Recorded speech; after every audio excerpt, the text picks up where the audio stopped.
Hey guys, in this video we're going to go over how to fix your Cox modem blinking white. So if your Cox modem is actually blinking white, usually it's a problem with the internet connection or the modem itself. So you need to try power cycling the modem to fix this issue. Check the cable connections, ensure the modem is properly connected to the coaxial cable. I'll go over this, don't worry. So to power cycle the modem, first you need to unplug it, right?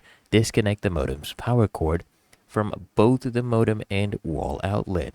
And then you need to wait, right? Allow at least 30 seconds for the modem to fully power down.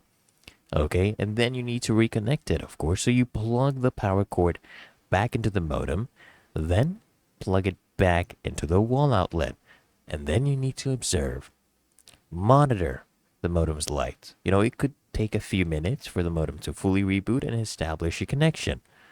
Then, of course, you need to check the cable connections. So the coaxial cable, ensure that it's connecting the modem to the wall and it's securely plugged into both the modem and wall outlet.